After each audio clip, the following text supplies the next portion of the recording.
For as long as human beings have observed and reflected on the natural world that they inhabit, they have told stories about the formation of Earth. Creation narratives occur in just every system of belief. They may involve the actions of primeval deities, abstract powers, or in modern scientific worldwide physical objects and the forces that govern their interactions. There is also a human urge to want to date the beginning of the world as we know it. In the early 17th century, after carefully studying biblical chronologies that recounted the span of many kingship and long list of family descendants, Anglican Archbishop James Ussher announced as a fact that the creation of the earth had occurred at 9 am on October 23rd in the year 4004 BC. Usher's calculation and their implications were widely accepted for more than a century, but then scientific study of rock formation and fossils suggested that Earth had existed longer than Usher's supposed. We now know that the Earth and the rest of our solar system formed together about 4.6 billion years ago from a huge cloud of gas and dust following a gigantic star explosion within the universe. The Sun formed at the center of the debris. Chunks of matter coalesced into planets including Earth in the process known as accretion. Earth's gravity continued and continues to attract debris which becomes incorporated into its surface. Over the time, fledgling Earth took shape. Repeated impacts, radiation from the Sun, and internal process caused our planets to settle into layers. An inner core and outer core, a mantle and a crust. A fragmented of the original crust remains. Interior melting traveled to the surface, creating volcanic processes that spewed forth lava and gases. These gases, including water vapor, gave rise to Earth's primitive atmosphere. The result, precipitation, accumulated over time to form Earth's first oceans. These materials and processes also set the stage for appearances of life on planet Earth some 3.5 billion years ago. Earth has four major layers. The crust floats on the mantle and is the thinnest and lays dense of the four layers. The crust of the ocean floor ranges from 2 to 7 miles thick and is composed of igneous rocks rich in iron and magnesium. Continental crust ranges from 6 to 45 miles thick. It is thickest under mountain ranges and contains much feldspar and silica, making it less dense than oceanic crust. Over millions of years, the crust has been shaped into a variety of landscapes, including both continental and oceanic mountain ranges and deep oceanic trenches. Earth's mantle is dense rock that extends about 1,790 miles towards the core. The mantle incorporates both brittle and molten layers. The temperature and pressure increases with the depth of the mantle. Earth's core lies beneath the mantle in two layers. The outer core, which is liquid, measures about 1,400 miles thick. The inner core, which is solid, lies at the center of the planet. It is spherical with only 750-mile radius.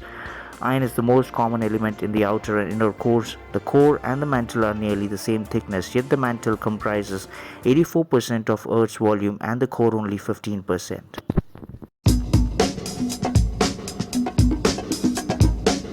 Novelist Jules Verne imagined journeying to the center of the earth in its 19th century science fiction classic by the same name. But no human has really ventured deeper than Earth's crust, let alone all the way to the core at its center. Extremes of temperature and pressure make almost 4,000-mile undertaking impossible. The deepest mine shaft extends no more than 2.5 miles beneath Earth's surface. Interior sample drilling has penetrated only 8 miles down.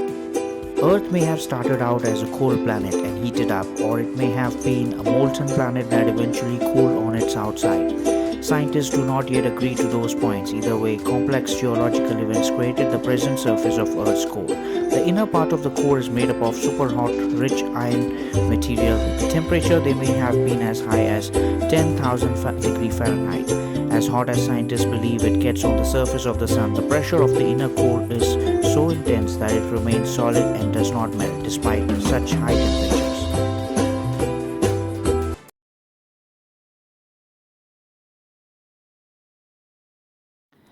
On Russia's Kola Peninsula near Norway, geologists have been drilling a well since 1970. Now at over 40,000 feet deep, it is the deepest hole in Earth. Next deepest is Bertha Rogers Well in Oklahoma, a gas well for which the drilling stopped at 32,000 feet when molten sulfur was reached. The Kola well is being dug to study Earth's crust. It now goes about one-third through the crust of Baltic continental shelf, penetrating to rocks 2.7 billion years ago.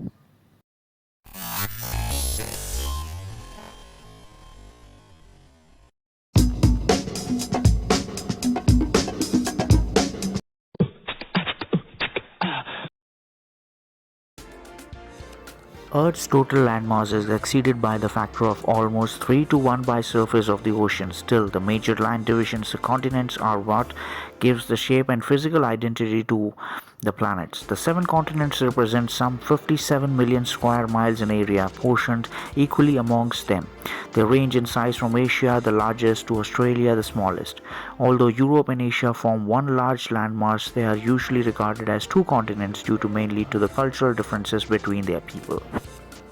The 7 continents as they appear today represent just one episode in an ongoing scenario of wandering landmasses. It is a process whose history reaches back to the initial formation of the continental material on the Earth's crust almost 4 billion years ago, a process called as plate tectonics. 3 times during the past billion years, drifting landmasses have emerged to form supercontinents. In between these stages of continental drift, they are split into smaller landmasses before recombining again. Scientists predict that a new supercontinent, Pangaea Ultimata, will eventually form 250 million years from now.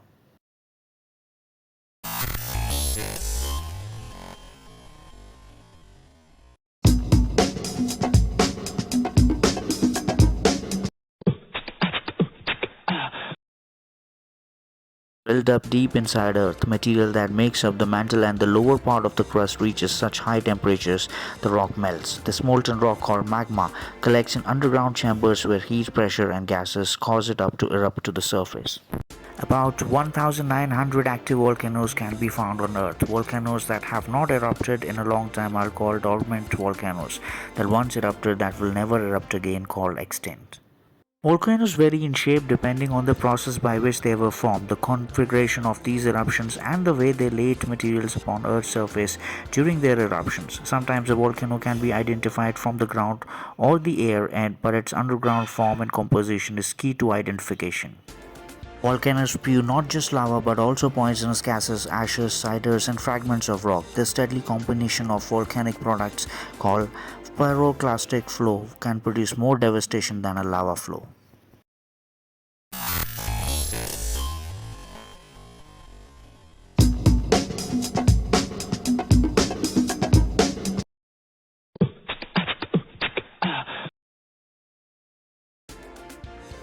Earthquakes happen when vibrations are caused by the movement of rock along a fault, a fracture that exists in Earth's crust. As the tectonic plates push against, pull away from, grind past, or dive under one another, fault zones are created. Sometimes tension builds up along a fault, and further movements can cause the release of energy in the form of seismic waves or vibrations in Earth's crust. Those vibrations ripple violently through the crust, causing an earthquake.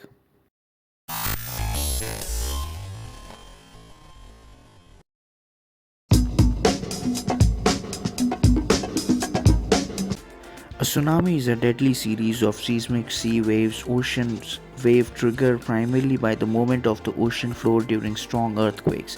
Volcanic eruptions in or near the ocean may also cause tsunami.